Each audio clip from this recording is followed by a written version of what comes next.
So yeah, so I got in a fight with a wubble bubble. And for those of you who don't know what wubble bubbles are, they are like the latest craze. Let me see if I can show you what a wubble bubble is. For your kids, I'm surprised, Josh. How old are your kids? 4 and 6. They're a little small then. So, wubble bubble TV commercial. Here we go. You're gonna love this. This is crazy. All right. They're already starting, Mike. What? In the chat room. Like, oh no, Josh is back. Oh. No, your buddy. No, your buddy Evan. Wish you'd go on vacation. It's all in good fun. Evan's fine. Evan's fine. Evan's funny. He's a ball buster. Yes, the day I take vacation is the day I die, and I'm sure you're probably going to be wishing that day comes very quickly. No, somebody was trashing me in the chat yesterday, but I honestly didn't look at the chat once, so I didn't really even know.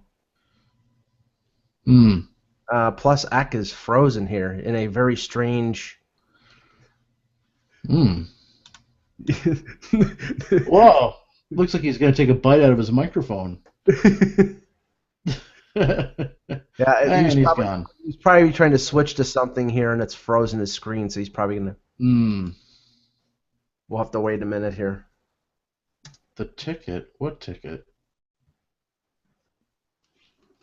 I'll text him just to let him know. Yeah. Yep. Yep. You were frozen there, Eck. I know. I was talking about Evan, and it just froze me up. Evan froze you. Yeah, Evan freaked me out for a second. I froze. No, but anyway, talking about, I don't have the chat room open, so I can't see what they're saying, thankfully. But I wanted to talk about Wubble Bubble for a second because this really messes me up. Wubble Bubble is right here. Check this out. So this is looks as a really cool toy, but it comes with a precautionary tale, which I will share with you. All right, so here's the Wubble Bubble toy. One second, let me see, where's my thing? Oh, here we go. All right, let's see if I can do this. All right, here's the spot. Okay, so. Let me see if I can turn it here. Where's the volume? What looks like a ball plays like a ball? It's the amazing Wubble Bubble Ball. It looks like a bubble, moves like a bubble, but won't pop like a bubble. Even if you sit on it, it's no trouble. Your Wubble Bubble Ball starts out small. 2 minutes later, it's 3 feet tall. Made from super thermo stretch-tacular stuff. You can catch it, squeeze it, kick it, and make it fly. It's awesome! Wubble, baby! Play Wubble Bubble Ball off the wall or on the ground, inside or out. Listen to that crazy wubble sound. The play is unstoppable, squishable, and squashable. All right, so Even washable. I challenged the Wubble Bubble Corporation that I could break their bubble. Oh yeah, no, there's no question you could break their bubble. So what I did was it comes with a really poorly designed way of inflating the Wubble Bubble. It comes with a first of all, you got to go out and get 4 D batteries to run this pump. Which is, people just don't have D batteries around, anymore. Like, that's something you have to actually go and seek out. How many of us have old, I don't know, what even runs on, whatever ran on D batteries in the olden days, like a giant flashlight, or one of those big giant flashlights. No. I'm not. Oh, yeah, well, don't even go there. No. Okay. I don't think that... I don't know what kind of games you played, Mike, but D batteries are pretty big. So anyway, so the Wubble Bubble is frightening, and so basically it does get gigantic, and it comes with a package of 2, and the first one was awesome and lasted for like a week, which I thought was pretty impressive considering what it is. And they have this whole thing, lifetime guarantee. You can send it back. Well, it's just for $5.99 you can send it back and include $7.99 for shipping and handling. We'll send you another Wubble. That's like wonderful. Yeah, that's a lifetime guarantee if I've ever heard it. So that's like another $15 for what you paid originally, $20 for 2 of them. So so I'm blowing up the second Wubble Bubble and it breaks, and or it breaks, but the pump breaks that's blowing it up. So now I'm stuck with a half-inflated Wubble Bubble, and my kids are home this weekend. The podcast is about to start. This is only 20 minutes ago. So I'm like freaking out. I'm like, oh man, they're like, you got to go get more D batteries. I'm like, I don't have time to run and get D batteries right now. I've got to do this podcast 20 minutes. So I try to blow it up, by myself, the good old-fashioned way. So I stretch the Wubble Bubble hole, stick my mouth into it. So it's a completely, I know where this is just nuts. But it's really, really hard, and it's disgusting and hard to blow up. And I almost died trying to blow up the Wubble Bubble. So I just want to let it. Hyperventilated. Yes, this is precautionary tale. Stay away from that, boy. Even though it seems like a lot of fun at the time. Really. I have nowhere to go on that story. Yeah, I know. I appreciate you not going anywhere, actually. Yes, yeah. You're welcome. Yeah. What was I going to say? By the way, if Seattle gets a hockey team, I hope they're named the Star Pucks. I really hope they aren't. Yeah, I can't take credit for that. Adam Proto tweeted that. The Star. No, I heard a good one. I think I have to credit our mutual friend, Greg Wyshynski of Yahoo Sports. He came up with. Yeah, go ahead. Yes, he came up with the Seattle Sasquatch. Yeah, well, as a big fan of the show Bigfoot Hunter, or whatever it's called, I love that show. I'm all for that. I mean, that's better than than really bringing the joy that is 150 days a year of rain, and calling it Seattle, the Seattle Rain or the Seattle Thunder umbrellas, or the Seattle wet Seattle clothing. Thunder. Seattle Thunder, right? The Seattle Drifters. Well, all I know is if it is the Sasquatch, I'm sure they're going to have a run on a loop the old 70s $6 Million Man episode with Andre the Giant as Bigfoot. And Lindsay Wagner as Jamie Summers as the Bionic Woman. Oh my God! Remember that? I do. That was one of my young schoolboy crushes was Lindsay Wagner as Jamie Summers. Oh well, no question. I mean, come on. Now the $6 Million Woman was phenomenal. Yep. And best spin-off ever. One of them, yeah. One of them, yeah. I don't think so. I think the Seattle Grunge is that's my name for it. The Seattle Grunge.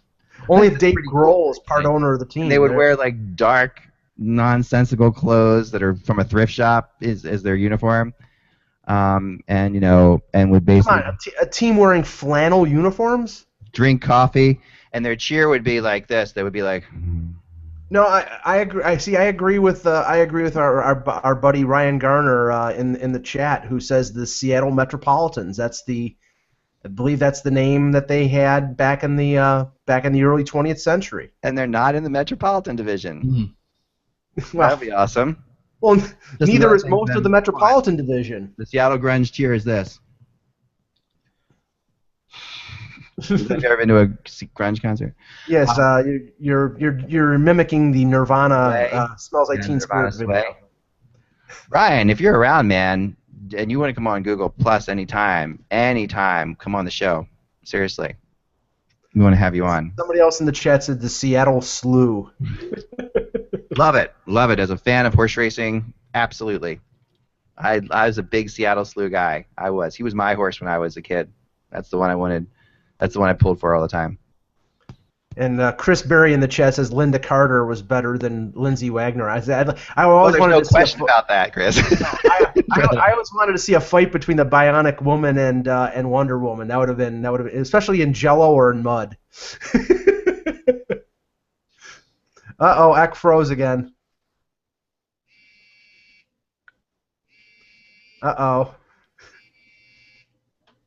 No, I'm just kidding. I'm kidding. I'm kidding. Hold on a second. Okay. Hello. Okay. Not much. Just getting ready to do a podcast here. You're unmuted, Josh. Bye. Josh has Ack has to sign in again. Wow, it looks like he did.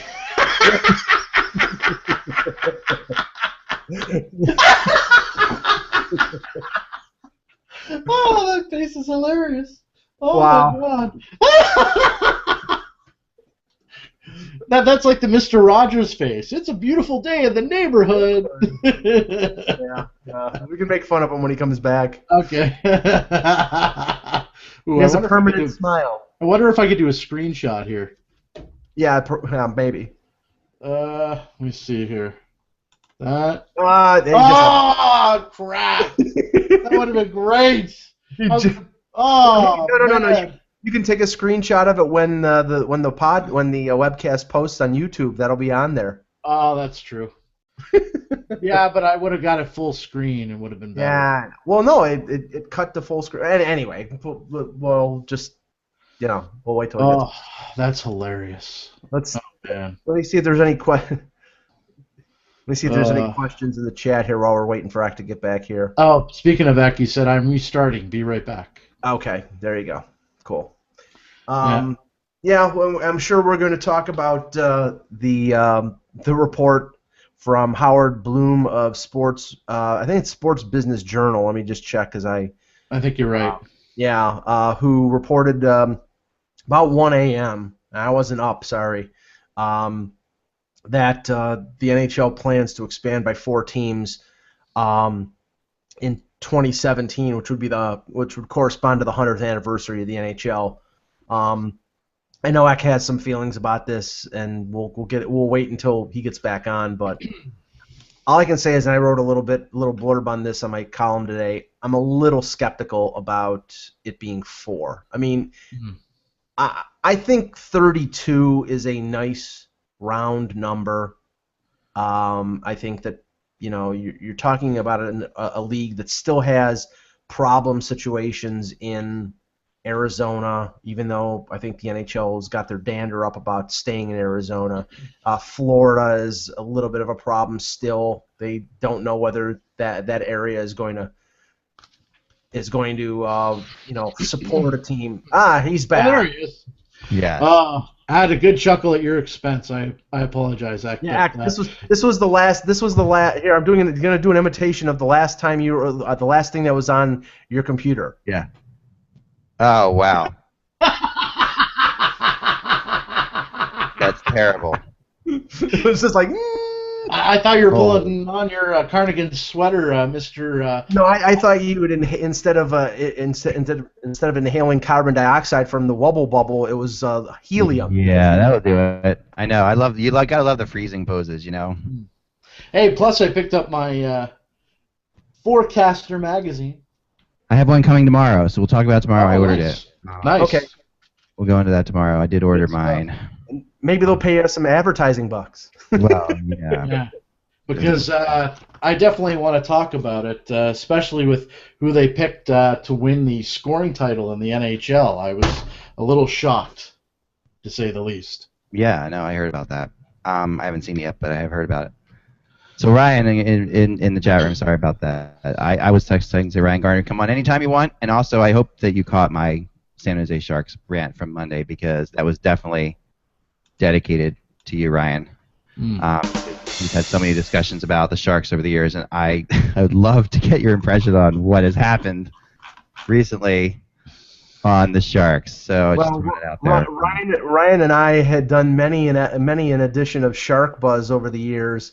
Yep. And sort of our mutually shared misery between Leafs and Sharks about two organizations who just seem to find ways to screw things up. And oh yeah, I don't, again, I don't see any reason to change my opinion of them. I mean, they should have blown this team up, at least last summer when they said they were going to.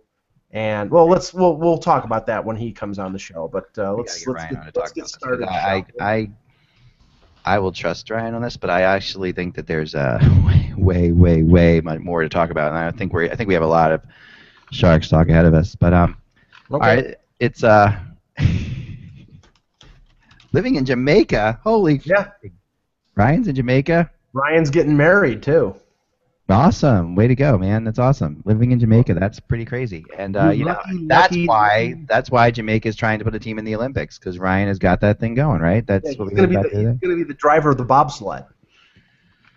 Living in Jamaica, holy cow, man! Oh man, yes, we got to get you on. We got to get you on this show. anytime, man. You just let me know. Follow me on Google Plus, and if you don't already, and we'll hook up a time to do it. Awesome. Yeah. So let's get on with the show today. We're going to talk expansion. Wednesday, August 27th. Wednesday, August 22nd, 7th. Oh, it's my sister's birthday. Holy cow! I realized I should probably call her. Hold on, I'm gonna call my. Happy birthday, ex-sister. Text my sister. I'm just kidding. I'll call her after the show. Your video just cut out. It did not. Really? Yep. Oh, am I still? You can still hear me? I can still hear you, but I got the little icon. All right. Yeah, I don't know what to do.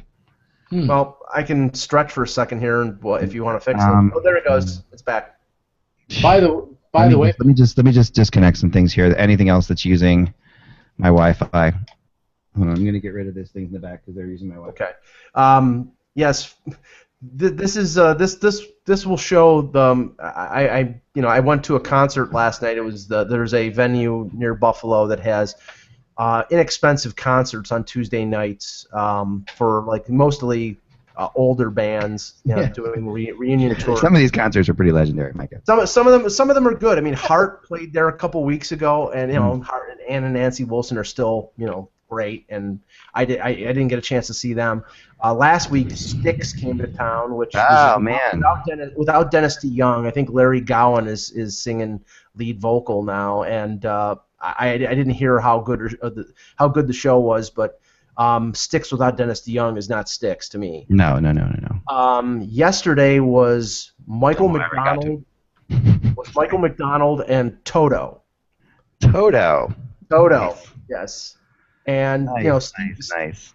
Steve Lukather was still playing guitar, and he was pretty good. He had two or three original members of Toto, but if anybody knows anything about Toto was basically a bunch of session musicians. It was like 10, 15 guys. So to say you're an original member of Toto is not an exclusive club. So I know a few of them have died off, but so. Not too different than, like, say, Asia, for example, but just, like a different genre. But Asia was also another one of the. Well, they had a couple extra, but I think the most they had were like 6. I mean, there was. Yeah, but when you do like 2 albums in 3 albums, you have 2 different lead singers. I think I call that a band that's like True. Remember the whole Asia concert scam thing when Greg Lake. Yeah, when when Wetton left the band right before the big thing, and that was such a giant thing on MTV. Asia in Asia, it was like a huge deal. Yeah. And then they had to bring Greg Lake in, who was like Greg Lake and John Wetton have replaced each other in other bands like King Crimson. They did that, right? And Greg Lake did Carl Palmer a favor and came in, and he didn't even know the songs. Yeah, he came in and did it, but he sounds pretty much the same as John Wetton. I mean, they're basically the same voice, so it was perfectly fine. And it was just showed that whole basically it was just King Crimson pop at that point. Well, yeah, please. I mean, all those progressive rock bands, with the exception of Genesis, because they stayed, pretty much the same, or just whittled down. They just eliminated members one at a time. Right. But yes, King Crimson, Asia, a lot of these guys, they are all cross-pollinated. They all, Bill Bruford was in King Crimson and Yes. Yeah. Robert Fripp's the only one who never really did anything else. You're bad. I mean, he did plenty by himself, but. Yeah. I think, of course, he did the Fripp thing, Frippatronics and all that stuff, too. So anyway, there's your prog rock talk for today. Yeah, sorry, it was stretched in there. So, okay, let's get on to hockey. Hopefully we'll be working okay now that I've turned off other Wi-Fi things. Wednesday, August 27th. One thing I want to quickly say, very excited to be hanging out with Peter Forsberg, November the 13th. I booked them for a signing here in Toronto, so... Tell Peter I said hi. Peter's awesome. I love Peter. I will. One of my favorites. Okay. Great stories great Peter Forsberg stories to share off the air at some point with you. I was his wingman at one point. That's all I can say. All right. Peter had the best. I think I can say this. Peter had the best pickup method of any hockey player I've ever seen. So that's all I'll say. As far as he was just, no one could spread $100 bills. Well, no, because Peter lived very humbly. Like his dad's a big financial guy. He didn't have much money, honestly. He put most of his money went back to Sweden, and he just lived in a sort of a humble way. But he was he had the greatest thing. well, yeah, I could sort of say this. It doesn't really hurt anything. And Peter would probably laugh at it. He would go into a place, and I know he would laugh at it. And he would just find a girl, and he would be like, I don't want to be bothered, so would you mind hanging out with me? Because that way I'll look like I have a girlfriend, and that was his thing. It was flawless. Anyway, there you go. Just throwing that out there. So let's let's go. Let's do the intro. Let's do the intro. August 27th, Wednesday. August 27th. Happy birthday, Wendy. All right, here we go. Hello, Hockey World. It is Wednesday, August 27th, 2014. I'm Michael Agello. I'm Josh Rimmer. And I'm Eklund, and welcome back, Josh. Thank you. You're watching the HockeyBuzzCast on HockeyBuzz.com. Well, actually, Josh, you're part of it. But anyway. Cool. Moving on. We have plenty to discuss today because the Twitterverse just exploded last night with expansion talk, and this is typical last week in August stuff. But yeah, I mean, this is slow news day stuff. And I do question whether or not there is any real reason for this sudden talk, but it's still reason to talk about expansion, which is always a fun topic to get into. Yeah. And is inevitable. So so last night, Mike, tell us how this all started. Well, Tony Gallagher from the Vancouver Province reported late last night that it was a done deal, in quotes, that Las Vegas was going to get an NHL expansion team. And then Howard Bloom from Sports Business Journal around 1 o'clock in the morning, and I was not up for that.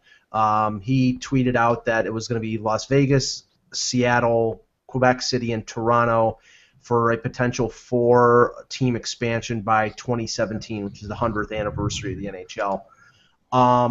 That would make the NHL 34 teams. Now, Bloom was interviewed on Sportsnet Fan 590 in Toronto this morning and mentioned that if Toronto was going to get one of these 4 expansion teams, that the Toronto franchise would likely play in the Air Canada Centre, which would lead me to believe that if there is an expansion team, that one of the other of Bell and Rogers would own that team, or even MLS and E. I don't know if they could own 2 teams at the same time, but I'll put my personal opinion here. I'm a little skeptical of the NHL expanding by more than 2 teams. I'm not disputing that these 4 might be vying for expansion franchises, but 32 makes all the sense in the world. 34 scheduling-wise and division and conference structurally-wise does not make any sense.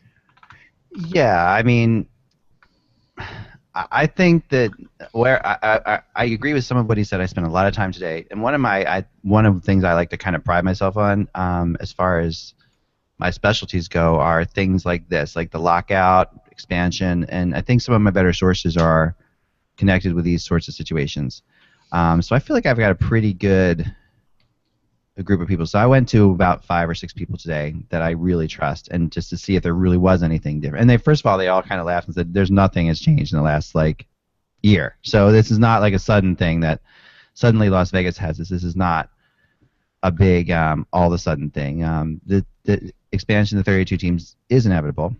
And those 4 cities are quite possible, but that doesn't mean that we're going above 32 teams. I think that's where the confusion is on this thing. I think that the thing is we may have some relocations going on here, and I hate for cities to lose their teams, so I don't even want to get into that speculation. Right. But I think Quebec's not an expansion team, and from what I've talked to, Quebec's going to happen, but it's not going to be an expansion team. It's going to be a current team. So there's that. I think from what I've heard, I think Toronto has a shot, but I think Markham has a better shot than Toronto itself. I believe Josh and Markham. Yeah, I know Josh and Markham. I do believe in Markham as a possible city. So do I. Vegas is another story, and while the NHL has long wanted, there's been I wouldn't say wanted, but some people at the NHL have long wanted to be in Vegas. Mm-hmm. I wouldn't say that Vegas is like, I would not call it a slam dunk at all. I really wouldn't. I think that, and I know we're going to get into, I'd like to go to Josh on this. I know he's got definite opinions on Vegas, but let me just throw the last things on Vegas out that I know is that, remember, this has to be passed by the Board of Governors, right? And there are a lot of Board of Governors who are opposed to this.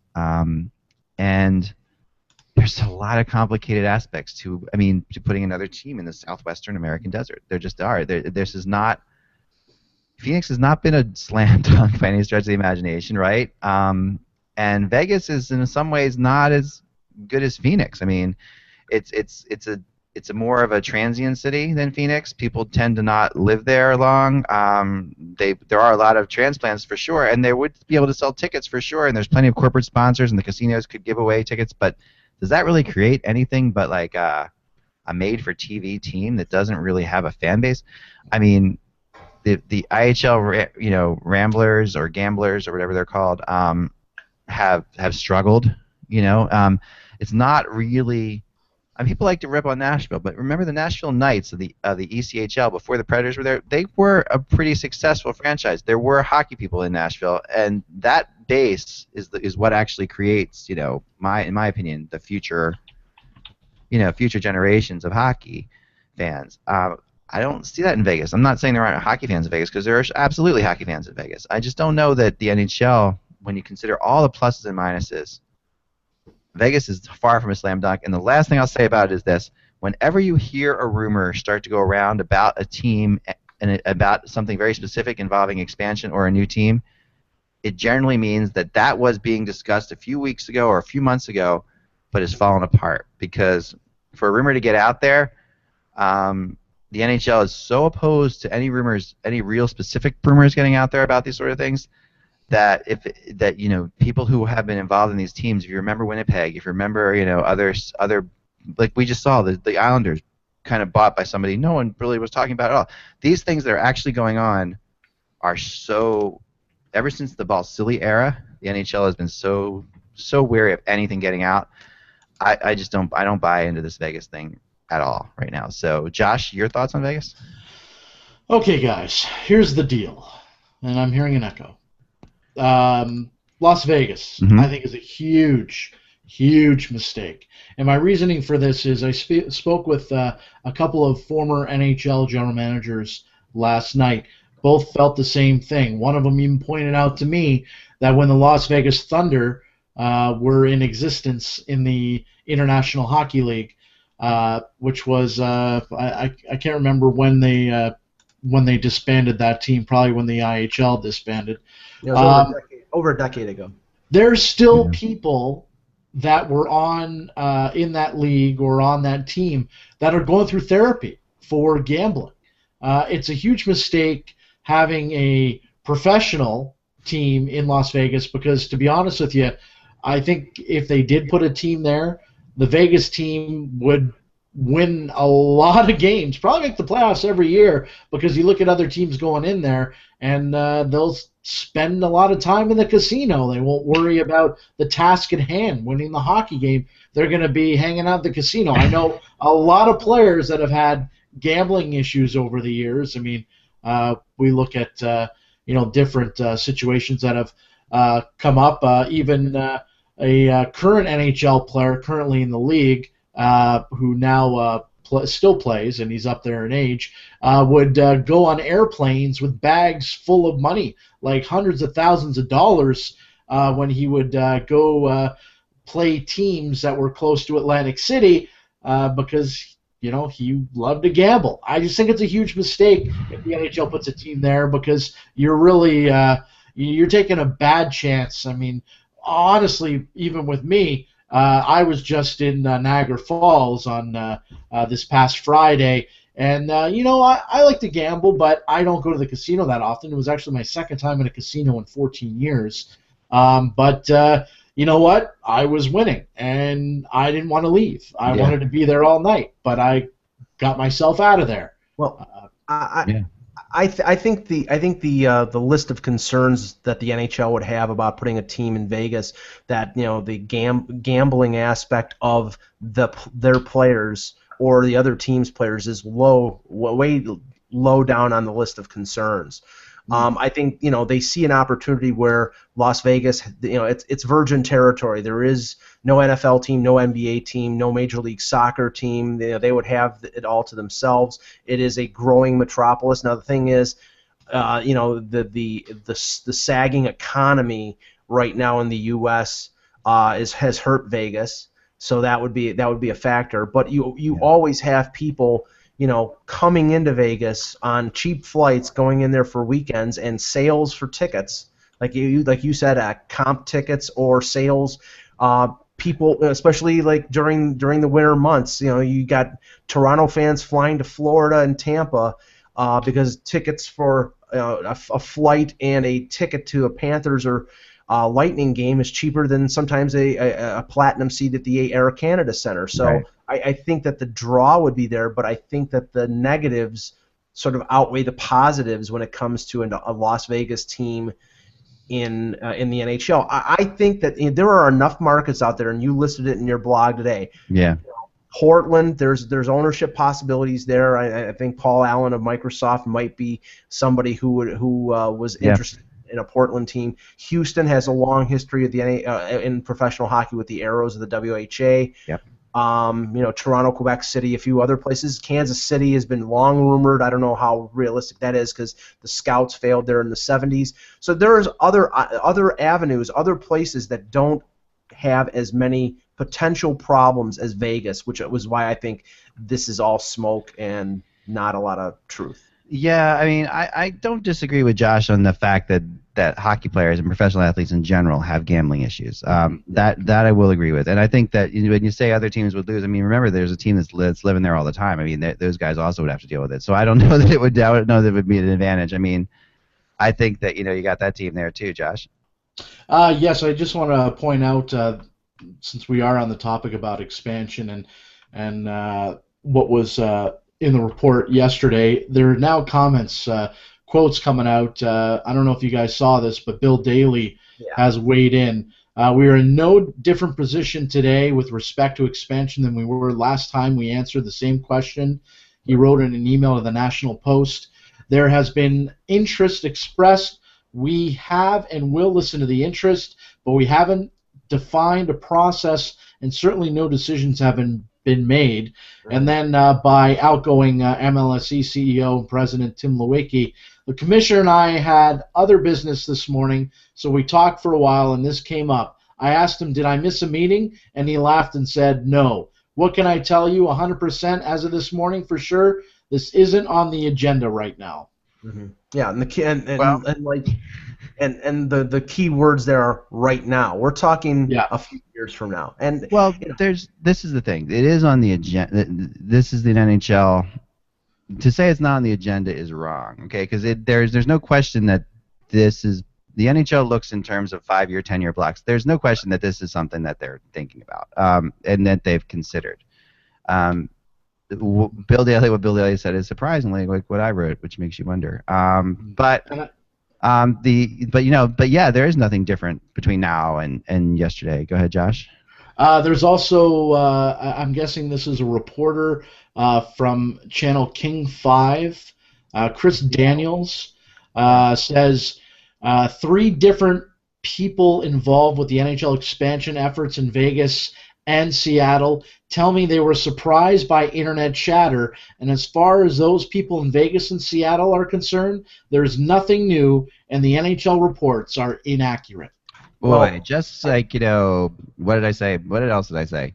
Well, no. How much trouble do these people get? I mean, this is believe me, you knew that anybody who was legitimately involved in this would come out right away and say there's nothing, because this, like I say, the NHL gets completely pissed off at this kind of stuff and answering these questions. Oh, yeah. I mean, if they're coming out and squelching this rumor, that means that the NHL doesn't want this out there, doesn't want this distraction. Now, looking at the situation, I mean, Quebec City's got their building already. They've broken ground. They're working on it. Seattle is is basically waiting for a tenant before they start to do anything with a building. Yeah, that was a problem. From what reports are saying, there's a 20,000 seat arena that's going to be built in Vegas. I don't know much about that, only just with the reports. And Josh, have they broken ground in Markham? I know there was some problem a couple months ago, but have they broken ground? Have they started to build this building? They broke ground, but apparently they halted in January. And Which hasn't been really anything else coming out of that, unfortunately, because I really want to be Josh and Markham. Well, there's political issues, right? So I mean, that's why if this was full steam ahead, they'd be working on that building. I mean, I've heard that there were problems in terms of funding it, and if they didn't have something locked down in terms of a guarantee from the NHL that they were going into Markham, that they weren't going to build this building. So I mean, everything is up in the air. Now, and I'll just say one thing regarding the whole Toronto thing. I will bet if there is a Toronto expansion team, and I think if it goes to 32 teams, that Toronto is likely to be one of the two. You are going to see an effort by the Maple Leafs to have that team be a Western Conference team and not play in the Eastern Conference. No way will that happen. No way. I think that they will try to do that because there's no reason to do that. That would be ridiculous. And I mean, I know you could think about the Chicago type thing. Okay, the Chicago White Sox are an Atlantic League team, but I just I really think no. I think that first of all, I think here's the issue: if you're going to add only two teams, and they're two expansion teams, then Toronto gets shut out because one of them will be Quebec, and they won't put two in Canada. Mm-hmm. If one of them moves, if a team moves to Quebec, then you've got a shot. Right. Then it would be Toronto and Seattle probably. Then Toronto. Well, Seattle's got big problems because, like I wrote today, the main group there, and this is the thing about all these cities I wrote today. I wrote, Houston, Kansas City, Portland, Seattle, and other teams. And like people are talking about Milwaukee or whatever in the chat room. This is, if there's a billionaire in Milwaukee who wants a hockey team, there will be a hockey team in Milwaukee. The NHL's main thing is, even above where these franchises go, is who is owning them. And the problem with the NHL right now is that they get a lot of ownership groups. And the whole ownership group thing has kind of spooked them. The NHL doesn't want to do ownership groups. They want to do Terry Pagulas, okay? That's what they want to do. Exactly. He's the ideal owner for them. So if you get an owner if you get a billionaire like a guy from Microsoft who wants to put a team in Portland, Oregon, that'll happen. Because the NHL, the NHL will see that as, okay, this guy is very successful in business. He's got the money. The team you don't have to worry about this team going under. That'll happen. The importance of, the other thing the NHL does when you buy a team, like Florida, for example, or Winnipeg, when you buy a team like that, there's this unwritten rule that you've got to keep them there 7 years. And that is something that, I've talked about before many times, and it really is true. So remember that is a really big deal. I'll tell you flat out right now that Winnipeg could move. They could move. I mean, I would not be shocked at all. They're not going to move to the States. No. But if you move Winnipeg, Markham, no one's going to complain. I think a lot of people will complain. Actually, the people in Winnipeg will complain, but and I don't want that to happen. Trust me, I think I want the Winnipeg Jets to stay where they are, but the ownership group of the Winnipeg Jets is mainly Ontario-based, right? Yes. And there's a lot of, as far as the divisions go and the conferences go, what I could see happening is this, and I talked to somebody at the NHL, and I was going to write a blog on this later, and this is I thought this was pretty interesting. We all think of East and West like we think of East and West now, but what if, the NHL went to a Northeast, Central, West, and Southern division, and what that would do in that case is the Northeast and Central would be in the East, and the Southern and Western division would be in the West. So suddenly you get Carolina, Nashville, Tampa, Florida, Dallas, Houston, or Phoenix, whatever, or Vegas or whoever's down there in the Southern division. Wow. And that's how this whole thing could be reproportioned. That's how this whole thing can play out. And then the Northeast is the Northeastern teams. The Central division becomes the Central teams along with Winnipeg, Edmonton, and Calgary. And the West Coast becomes, Seattle and Vancouver and all the California teams, and there's a way of doing this that makes it Yeah. a lot better. Yeah, and then I mean, yes, and I think that when you have 32 teams, it's going to be a little bit easier, depending on where those expansion teams go, if they do expand, to redo the map. But if you have, say, Toronto and Quebec, a transfer of a team to Quebec, and you have a team like Seattle, you still have more teams in the East.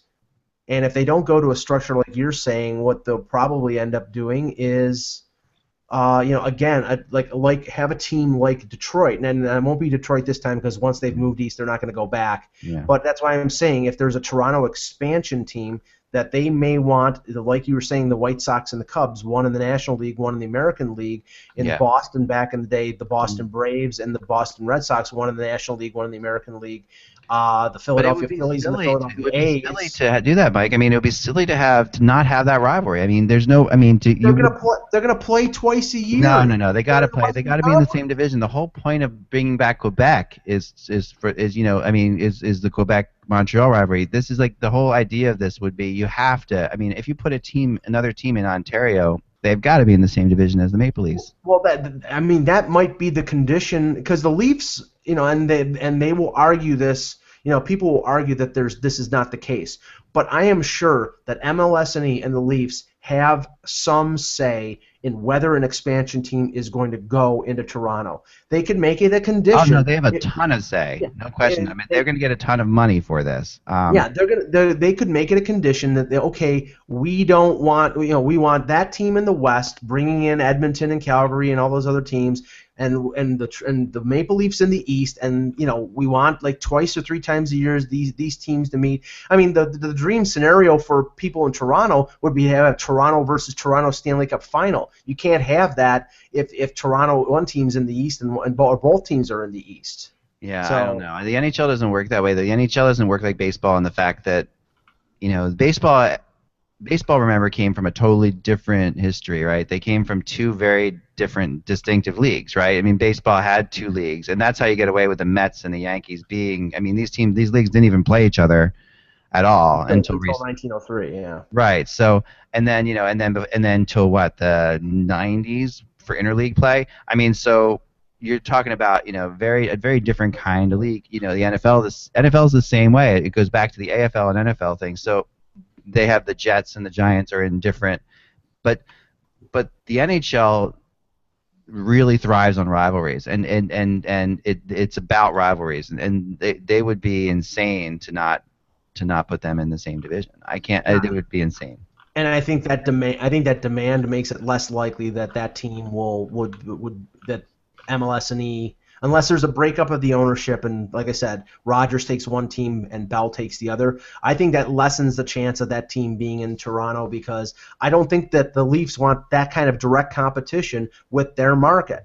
They're not going to put them in Toronto, but you can. But if you put it, I agree that to put them in Toronto would make no sense for the Maple Leafs, and they wouldn't let that happen. That's why I don't see like the rumors of another team going into the Air Canada Centre as being at all possible. But right. I think that Markham's, what, an hour and a half away, 2 hours away, Josh? 45 minutes. Markham is okay. Yeah, Markham is as close to Toronto as Hamilton is. Hamilton, and people in Hamilton will dispute this, and people in Markham will dispute this, and I'm an outsider from the U.S., but a Hamilton team or a Markham team is a Toronto team. I'm sorry, it is. They're tapping into the GTA. You've got, 12 million people in that area. It's the greater Toronto area. Yeah, I mean, obviously everyone in Markham right now is a Maple Leaf fan, right? That's the case, and like everyone in Ottawa was a Canadiens fan, remember? So, I mean, that's and now it's not. I'm not comparing. I mean, Ottawa's way further away from Montreal, but everyone in Ottawa was a Montreal Canadiens fan, for the most part.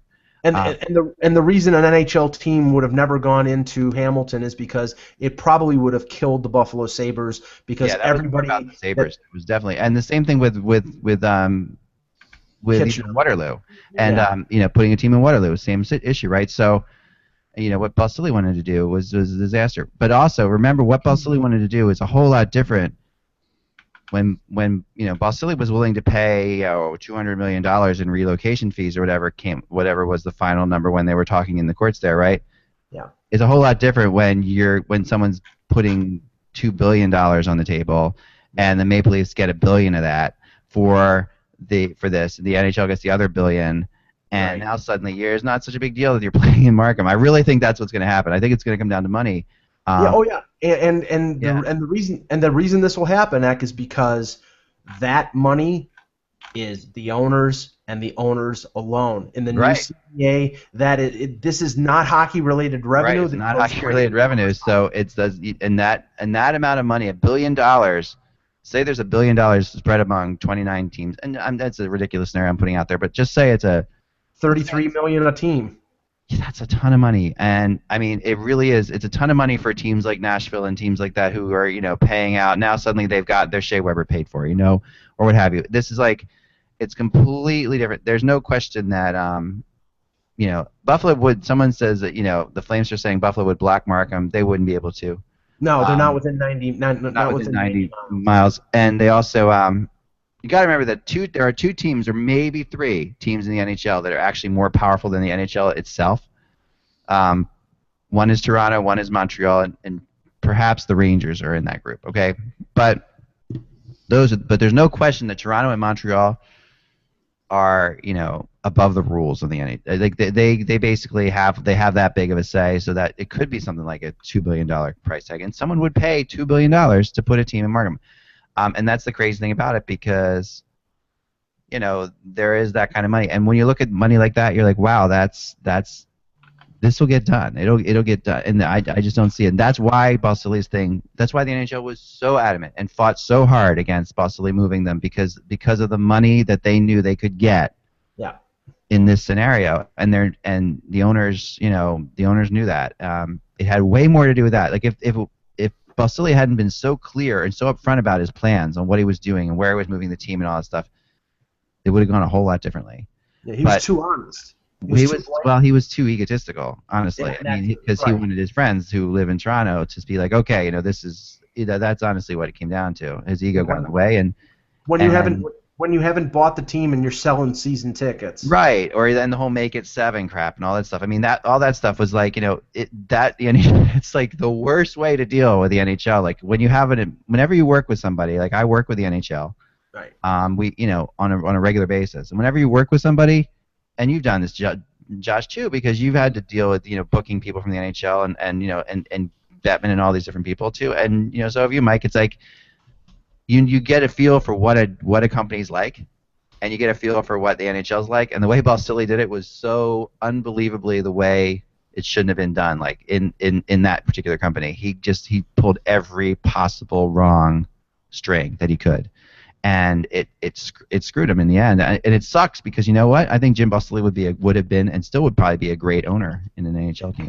Although his stock went down big times. Well, yeah, I mean the iPhone came along too, and there's other things that broke up Research in Motion, right? But although BlackBerry's actually stock is like one of the best tech stocks in the last year if you had money in it, because even though it's low, it's gone up like it's almost doubled, but. And that's probably just because people think that they're going to get bought. But tech stock talk aside, Balsillie is really, top notch as far as, I mean, the guy loves hockey. He is the epitome of the owner we're talking about, the NHL wants. He is the Terry Pegula of Canada. He is that guy. But the way he handled it just screwed himself, and it pissed me off so much because I actually met him. I've talked to him. I like Jim Balsillie, and I said things to him, and other people said things to him to just be like, oh man, just play this differently, and you have a shot. But there was no shot the way he got a little annoying too, guys. I mean, I remember every time there was doubt about an NHL team, he'd put on his new screensaver, he'd put that team on his phone, and he'd go, haha, look. Right, and that kind of stuff is what the NHL, that's what made the Board of Governors go running for the doors. You know what I mean? There's certain things that you can do in the NHL. Yeah. I mean, one final thing before we move on here. I mean, I think that the Winnipeg situation, because you brought it up, Hack, I think that the NHL is going to be very hesitant to pull out of Winnipeg, just like they've been hesitant to pull out of Phoenix. They've sold season tickets; they're sold out now. They're different scenarios, though. Yes, different scenarios, different Completely areas. different. And if the team doesn't turn around, maybe those ticket sales will start to wane. People will talk with their pocketbooks. But I just think that the NHL will be hesitant to have a public relations nightmare of moving out of Winnipeg a second time. And the worst thing that they could do in terms of in Canada is move it from a smaller market to the big market of Toronto. If it's Winnipeg to Quebec, then okay, it didn't work in Winnipeg. Let's bring it back to a place where an NHL team left. But moving a Winnipeg to Toronto, I think it would be in some ways disastrous, a disastrous public relations move for the NHL. I just don't know. I'm not convinced of that. But we'll see. We'll see. I mean, it's the reason they're in. We've talked about this many times. And Phoenix is an expansion, and in terms of expanding the NHL fan base, Phoenix is an expansion area of 7 million plus people. That's the difference with Phoenix and Winnipeg. I mean, Winnipeg is a hockey town already, and the money you're going to get. I mean, Winnipeg, it's great, and I am, believe me, the last person who wants the Jets to move. I'm just saying that I'm concerned about that. Right. And I really think that I think it's possible.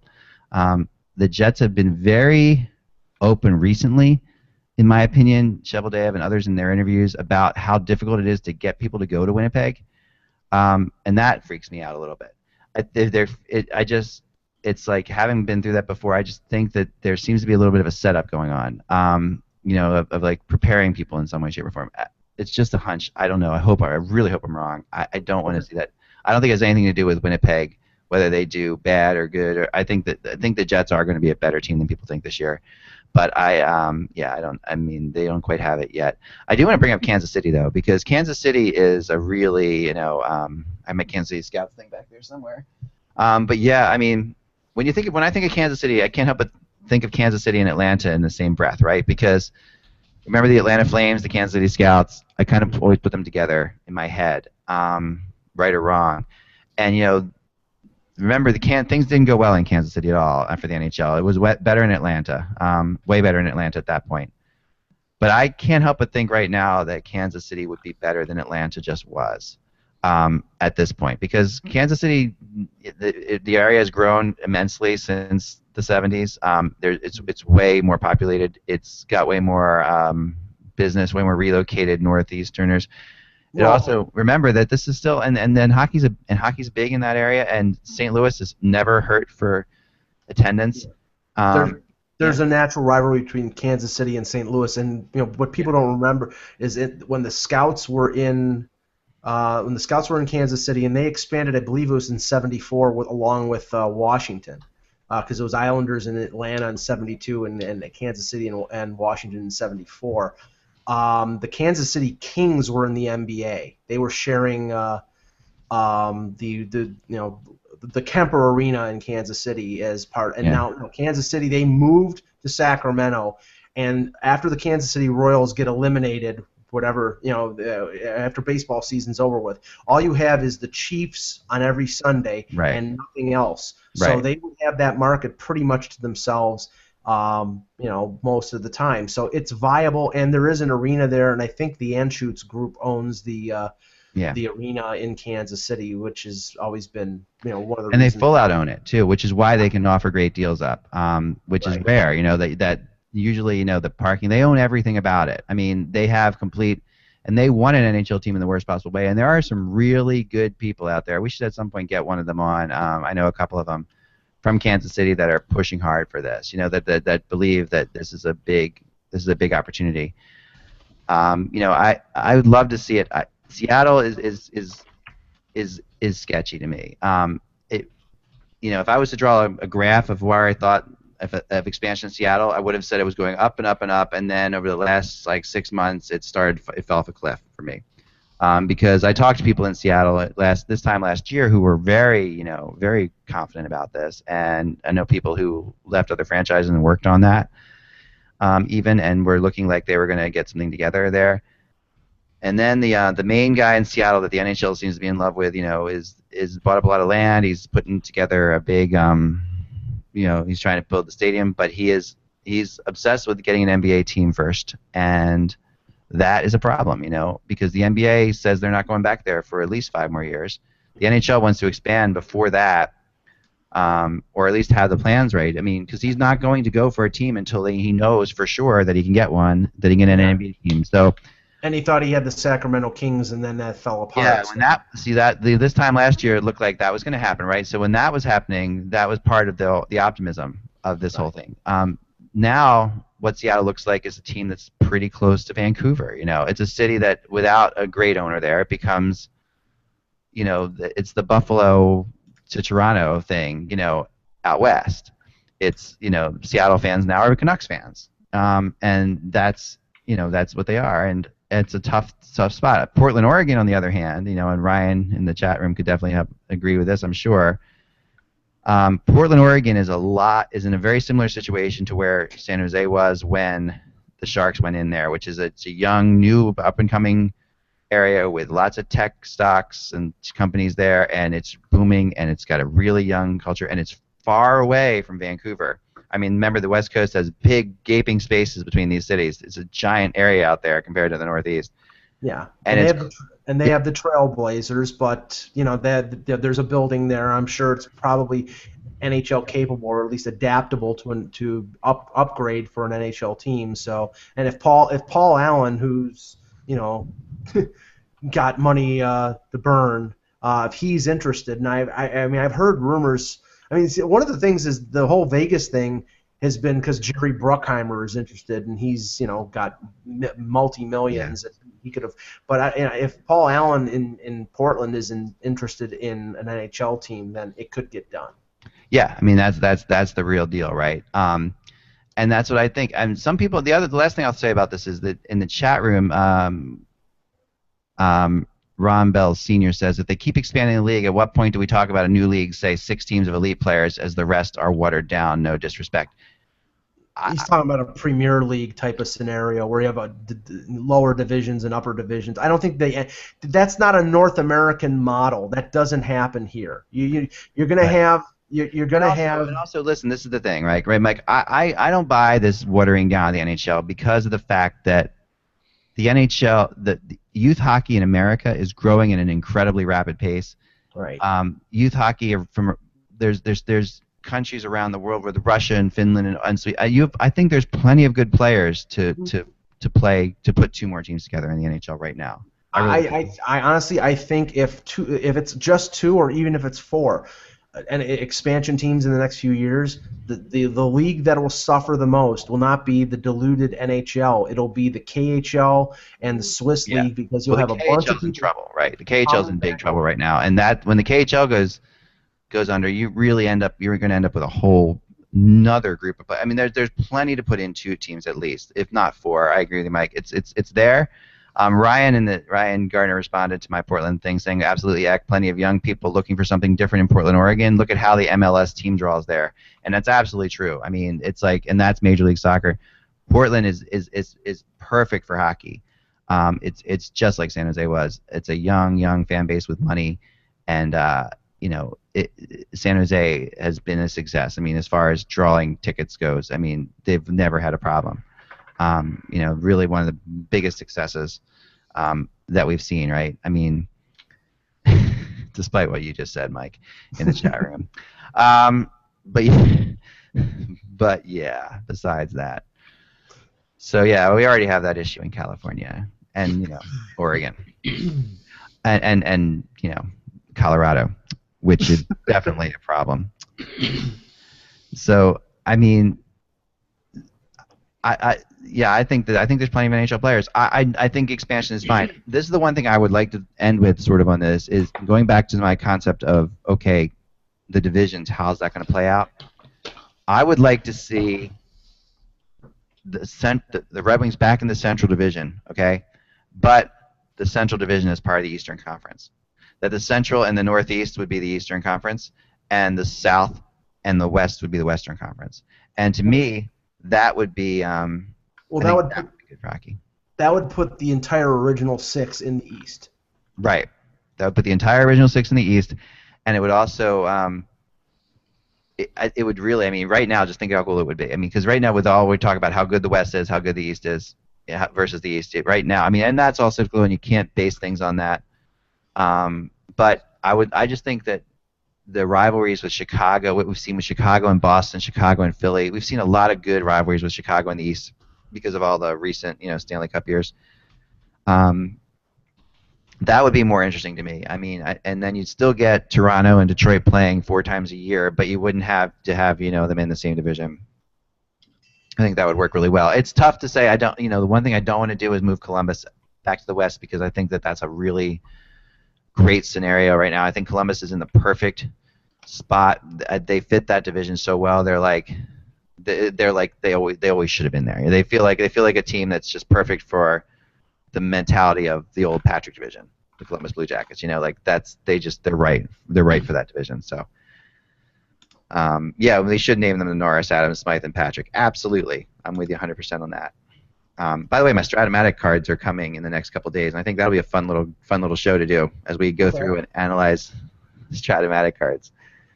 Josh had some things to bring up, I guess. Josh, go ahead. Yeah, just wanted to bring up some broadcasting changes that have happened over the last couple of weeks for those who weren't aware of, and there were a couple even made today. First of all, Dennis Potvin is back with the Florida Panthers as a TV analyst. He left a couple of years ago, but he's back. Bill Lindsay is moving to Between the Benches. Can I just stop there for a second there? Dennis Potvin, in my mind, listening, and I know you used to book XM, Josh. Yeah. Dennis Potvin, of all the insiders they have their weekly insiders, which include, Pierre McGuire and I forget, Bob McKenzie and all these others. Yeah. I'll take Dennis Potvin any day of the week. I always thought he was the best. Denny worked with my dad, too, in Florida when my dad was the Panthers play-by-play guy. And Denny's a good man, and glad to see that he's back with the Florida Panthers. Obviously, with what's happened with the whole broadcasting rights in Canada, Sportsnet is no longer the carrier of the Ottawa Senators games, as it's going to be TSN now, and there wasn't really a position for Dennis anymore. So glad to hear he's back in Florida. Also, for those that didn't know, Jody Shelley, the former Philadelphia Flyer, is now the TV analyst for the Columbus Blue Jackets. He's a riot and hilarious guy, yes. And a real big, like when he was here, he's a guy, very rarely do you see this, but I honestly believe his personality kept him in the NHL for like 2 more years than it should have. He was just so loved in the locker room in Philadelphia. And he's entertaining. He's entertaining. Last year, when that whole thing happened with Rich Peverley, Jody was right there. Yeah. And he was able to describe, and obviously being a former player, he knew a lot of the guys on the bench, and they were, talked to Jody like a guy like Ray Whitney, who played with Jody, has no problem saying stuff to Jody, and Jody letting everybody know. He's got huge amount of respect for players. I mean, anyone who's played with him, he was so big. He was so important in the Flyers' run to the Stanley Cup Finals, even though he barely played. Yeah. That was incredible. There was a lot of talk here that he should that they should hire him as a coach. There was a lot of discussion about that going on. So he's a great fit. Another thing about Jody, not a lot of people knew that when that situation happened with Peverley, there was a doctor in the stands, and she was calling down to Jody saying, "I'm a doctor." He went and grabbed her and brought her down to the situation to help. I thought that was a pretty classy move by Jody to do that. And I was watching that night, Josh, and he was great. He did a great job. Yeah, he was phenomenal. And also, I honestly think that Jody Shelley is the reason that that Scotty Hartnell waived his no trade clause to go to Columbus. Exactly. Well, I know for a fact that Scott called Jody and had a conversation with him about Columbus, and Jody, sold it well because he Jody sold it because remember Hartnell was really not going to waive his no trade clause. It came out later that there were discussion, and I mentioned it last year during the year, but there were discussion with the St. Louis Blues last year at the trade deadline trying to get Hartnell. And even though that was Hitchcock, a team who he had played for before, and even though it was a team that was winning, and looking really strong, Harsh wouldn't go there. So the fact that he was convinced to go to Columbus was a big deal. And a couple other moves, guys. The San Jose Sharks have replaced Drew Remenda with Jamie Baker, who was obviously the former NHL player and was doing radio. And moving to radio now is Brett Hedigan. He's going to be the radio color analyst. And then this out of Philly, the Flyers have sent out a press release letting everyone know that Chris Therien is switching positions with Steve Coates. Steve Coates was the man between the benches. Now that's going to be Therien. Steve Coates moving back to radio. Moving back to radio, which is where Coatsy actually, I like Coatsy there. Coatsy was good between the benches too, but Coatsy is a riot. One of the nicest people you'd ever meet. Great storyteller. Great storyteller. Totally legit. But so is Chris Therien. I mean, yeah. Chris Therien is also really. I will say this: that Therien was incredibly entertaining.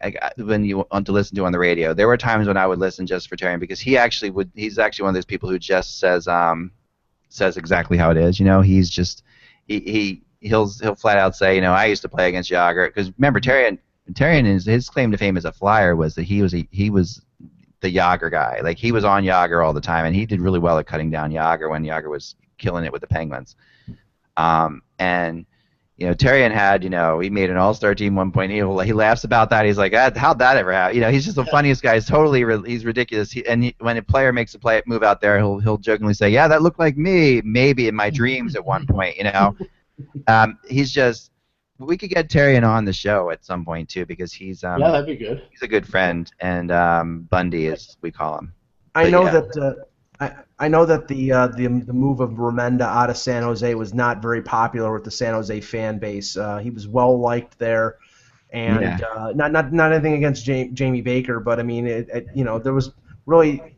I mean, we don't know the reasons why, and I'm sure he's going to probably get a job someplace else because he's a pretty sharp, you know, commentator and analyst. There were some changes with the Leafs broadcasting crew. Joe Bowen, their longtime veteran play-by-play man, is going to be exclusively on the radio now with Jim Ralph, the analyst, who does a fantastic job. Mm-hmm. Paul Romanuk, who was over in Europe and England, I think, doing English Premier League. And has done a lot of international broadcasts for hockey broadcasts in the Olympics and World Championships. He will be the TV guy with Greg Millen. And the Leafs, you know, their coverage is split between TSN regionally, Sportsnet, and Hockey Night in Canada. You're probably still going to get Houston, Simpson, and Healy with Hockey Night in Canada, although I think most of the fan base would rather have Bob Cole. And TSN would be Gord Miller and Ray Ferraro and Chris Cuthbert. So and Josh, I'm almost sure Brad May is going fully to the Buffalo Sabres this year. Yes. I don't think he's So Brad May will be there.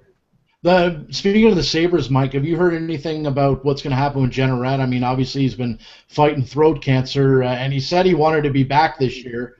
Yeah, there hasn't been anything since the original report. I mean, right. Sounds would that like be Dunleavy? Dan Dunleavy will do the duties fully for until. Yeah, I mean, everybody hopes that Rick can come back because he's a legend. And I heard a little bit that they want Jeanneret to do like part-time stuff, like to come on and do a few games here and there. They're not going to ask him to do the whole season. That's what I heard.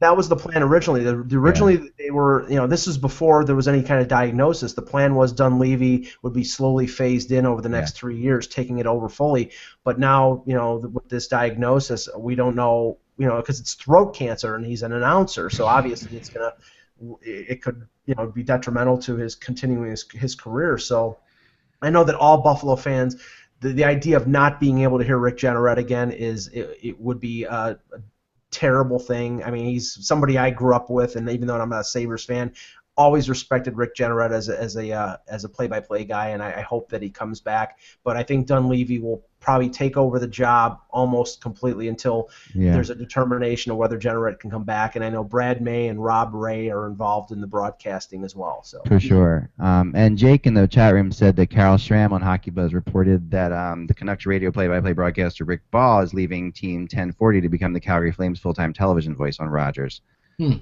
As well. I hadn't heard that, but you know, Carol's on top of things. So if Carol said that, I would say that that's fact. You know, it's and then Bill Meltzer texted me to point out how wrong I was, which I always appreciate. That Hartnell never played with Hitchcock in Philly, but was indeed signed here the summer that Hitchcock got fired.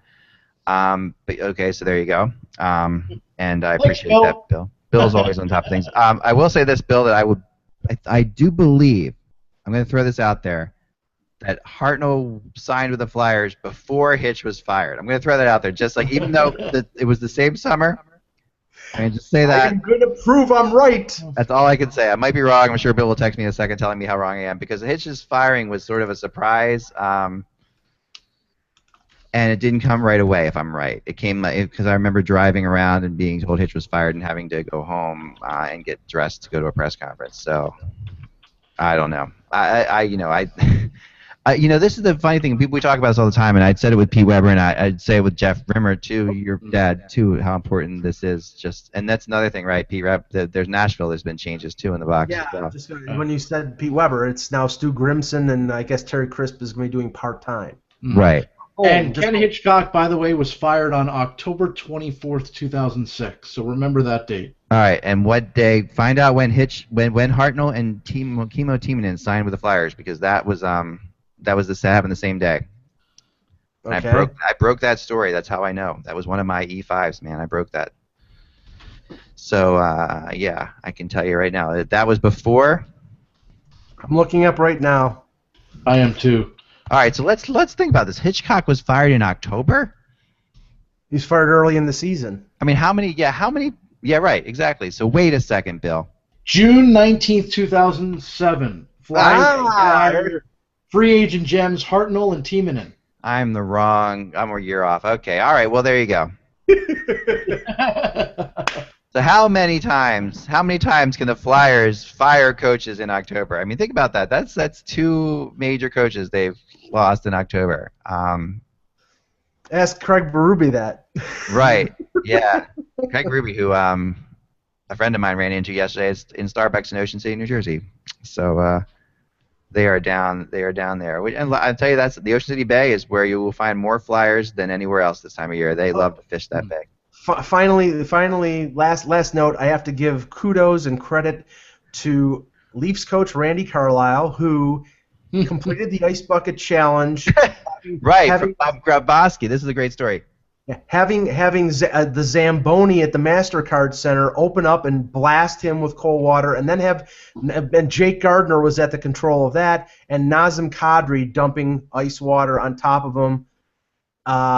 Kudos to Randy Carlyle. This was ballsy by Grabowski. Okay, let's give him credit here where credit's due. Okay, there was a lot that went down, right? Like I'm gonna give Grabowski some credit on this, don't you think? I mean, come on now. I give Grabowski no credit because I don't think he thought that Carlisle was gonna do it. And the acrimony between him and Carlisle was well known. There was a little acrimony between Kuhlman and Carlisle because Kuhlman thought he was more than a checking forward. I think they did it as a dare, thinking he wouldn't do it, and that's why I'm giving Randy Carlisle kudos because he did do it. I think everybody's doing it now, so it's not exactly a big thing anymore. But I give him credit, and he went over and above. He had the Zamboni dump about 100 gallons of water on him, so I give him all the credit in the world. You know who hasn't done it? All right, and you challenged. Who did you challenge, Mike, in your challenge? I challenged Rob Del Mundo, a friend of mine from TML Fans, a website that writes about the Leafs. Sarah McLaughlin, who did it but didn't do it in response to me, and I'm heartbroken. Oh. And Josh and my mutual friend Andy Petrillo from CBC Sports. Did she do it? She said she was going to, but I'm not putting the 24-hour time limit on her. She's a busy person, and I'm not going to hold her to that kind of standard. But if she doesn't do it by the beginning of the regular season, I'll get on her case. There you go. So who hasn't done it so far? Kevin Allen, who will be joining us tomorrow on the podcast. So if anybody out there, just throwing it out there. If anybody out there hasn't challenged anybody yet, or if someone wants to challenge me again so I can do it again and challenge Kevin, I will gladly do that. I don't think you can be challenged twice. What are they going to do, Josh? They're going to throw me in jail? Yeah, that's true. That's true. It's not like I gambled and won a lot of money and brought it across a country's borders or anything like that. I'm just doing an ice bucket challenge. By the way, I want to point out, since I wasn't on yesterday, I watched the Emmys and I wanted to give kudos to Breaking Bad, and I'm really sad. It made me even sadder that they're not coming back because they cleaned house at the Emmys, and a great tribute to Robin Williams as well. Yes. Yeah, that was cool. Breaking Bad, though, Not, Did you watch it? Did Yeah. you ever get into it? not a fan. I tried. What? I watched the first season. I didn't like the first season much, and then heck. people were like, "Oh, you got to keep trying the second season." I went into the second season. I don't know. I just Is it on heck. Netflix? Because if it is, that's my next one. Yeah. it is. Heck, it was the best show on TV, heck. It was up there with Sopranos. Yes. Why All I can't know is why that don't I like it? I mean, it's funny. I don't know. Like, it's really bizarre to me when this happens. This happens a couple times with me, where there's a show that like everybody likes, and I just can't. I try. You know, Wow. Well, I'll give you the and I know we gotta go here, but I'll give you the one. I was not the biggest Sopranos fan. I just didn't get it. Everybody me neither, loved me it. neither. I mean, I'll be right there with you. I liked it, but I didn't love it. Like, I didn't think it was the greatest thing ever. Right. Like, Breaking Bad is like Game of Thrones. These shows are. It's another one I don't like, by the way. Yeah. I love Game of Thrones. Yeah, these are shows that everybody on the internet loves and thinks is amazing. Like, I guess I'm just a wimpy woman or something. I don't know what it is. Wow. I mean, everybody tells me that The Wire. There was a show on HBO called Right, The The Wire. Wire's amazing. That's Yes, amazing. that was I amazing. never watched The Wire. Maybe I should. Maybe Yeah, I you should. should. You would like The Wire. But to me, the best thing that HBO ever did was Deadwood. It was 3 years. Deadwood was phenomenal and ended in a really bad way, weird way, but still phenomenal. Yeah. So anyway, I don't love violence too much. Like, I'm not a big fan of it in shows, so maybe that's part of it. But I love, like, I admit I love Downton Abbey. So do I. So that's why my wife calls me a woman. But I like it because Lady Mary is hot. Lady Mary is hot. Lady Mary is very funny too. Very funny. That last season, Lady Mary got really good too. I can't wait till it gets better. But that last season got really good at the end. Yes, I agree. Josh, you ever seen Downton Abbey? No, I haven't, but we hear a lot about it. Yeah. Well, I think it's an English show, so it's on in Canada because you guys. I'm still trying to catch up on PBS show. on House of Cards right now. Where are you in House of Cards? I stopped at the 5th episode and haven't gotten back to it yet. Okay, yeah, you haven't gotten through the religious moment of House of Cards, which Mike experienced. Season 2, episode 1. Don't even look at the chat room because they'll ruin it for you. That show. Although I started to lose it in the second season a little bit, but that beginning of the second season was friggin' phenomenal. All right, that's all the time we have for today. We actually went a lot longer today than normal. Sorry, guys. We had a lot to talk about. Johan Hedberg been named as the Albany River Rats goalie coach. Ah, good for Hedberg. Another Pelle Lindbergh disciple, Johan Hedberg. Always liked about him. There's my favorite goalie of all time. Got his big picture right over here on the wall. You can see. Show you over there. And by the way, Phil Esposito just went on the air and said that there's no doubt in 1972 that the Soviets did steroids. There was no doubt in 2002 that the Soviets did steroids. To 72 72 is like, come on now.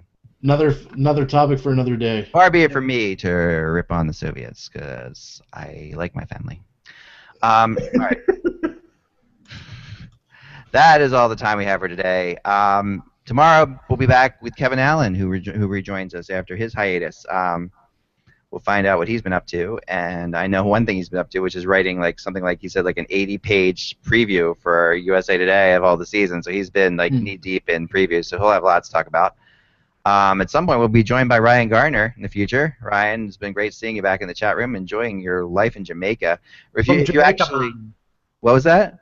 From Jamaica, man. Yeah, Ryan, when you do the show, you have to be smoking a joint in front of a coconut tree, or else you can't do the show. That's the rule that I'm throwing out there for you. Bob Marley in the background. I know neither of those things should be difficult for you, Ryan. And we'll be no, that's a joke. That's a joke. I've never seen Ryan smoke. I've never. No, never. never. Okay, so yeah. No, but Ryan's one of my favorite people. So you got to get back on the show. He was part of our old podcast group, and he is hilarious, absolutely hilarious. Him and Sean Vetter, we need to get Vetter back too.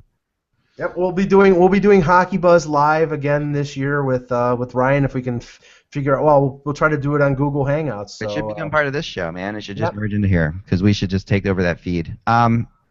All right, or we keep it going either way because you guys did a great job with Hockey Buzz Live, for sure. That has a great following in and of itself. All right, we need to end. Mike, do you need to bring up the Leafs for something, or is that Nope. earlier? It's over. Okay, good. Ryan's one step ahead of me. It's pretty funny. Remember, guys, without the buzz, Ryan, it's just hockey. Oh, Lord. Josh, what the hell is that? I thought your kids were older than that. My All right. daughter's toy. Wow. Is that a Cabbage Patch Kid Yes, it is. in this day and age? Oh, man. That's perfect segue to my sister's birthday today. I want to tell you something that's a real quick story. I know we ended the show, but I'm going to end this. We usually do the post show without you guys on the air, but we have our own little discussion where we talk about you guys after we go. Well, still We just talk about how, what the idiots. Anyway, my here's my story. When I was a really goody two-shoe type kid. It's hard to imagine. I wasn't making up rumors about other people or anything like that as a child. But my sister had a birthday party one year, and I got to end it with this. And her daughter, who was my niece, who was a big fan of the show, shouted out to yesterday. So this is all coming back together. So anyway, my sister used to be really big into the Cabbage Patch Kids. Like my mom would have to camp out to get the Cabbage Patch Kids back in the 80s. This was a big deal. The Cabbage Patch Kids were like the ugliest dolls. They look a lot like Josh's doll there, but we're it's not bigger. my doll. Are you sure, Josh? It's not your doll. We'll call it your doll. Just for the sake of argument, we're just going to call it yours. So my sister would have parties with the Cabbage Patch Kids, and she would have all of her friends would have Cabbage Patch Kids, and they all had their own names. And one sleepover that was going on, I really got. You have two of them? What the hell is that? I got two girls. Oh Lord. Josh, your office must be really interesting, like I've said, when you show people around your house. There's a wig over there. There's a couple girl dolls over there. Anyway, where's the bullwhip and the pumps? The bullwhip and the pumps. Right. So here's the thing. The Cabbage Patch Kids party was a sleepover with my sister, and there must have been 12 girls there, and they all had one or two or even three Cabbage Patch Kids with them. Yeah, of course. Yeah, watch out for the guy in the Spider-Man mask. So we are. If you're listening to this and not watching it, you really need to start watching the show. By the way, it's like way better. A lot of people just listen to it. So here we go. So this is so sleepover party. My sister. I gotta finish this story. They all went downstairs to make ice cream sundaes or what have you. I went into my sister's room, took all the Cabbage Patch Kids, put them into a garbage bag, and got on my bike and rode away in the middle of the night. Nice. I rode to a local gas station, made a phone call from a payphone, demanding a ransom for these Cabbage Patch Kids. And it would with my hand over, I've got the Cabbage Patch Kids. Meet me on your porch in 1 hour with $100. I said, and my sister screamed, and everybody assumed it was me. I can't imagine how. Yeah, that's my Cabbage Patch Kids and my sisters. Love you, Wendy. Have a happy birthday. My story to her as well. So were you a suspect in the Lindbergh baby kidnapping? I could have been, That's really the worst thing I ever did to my sister. I really was not that kind of kid. But I just got the Cabbage Patch thing was just nuts. Anyway, that's the whole show for today. Happy birthday. We went long today. Talk to you soon, guys. Remember, without the buzz, it is still just hockey. Talk to you soon.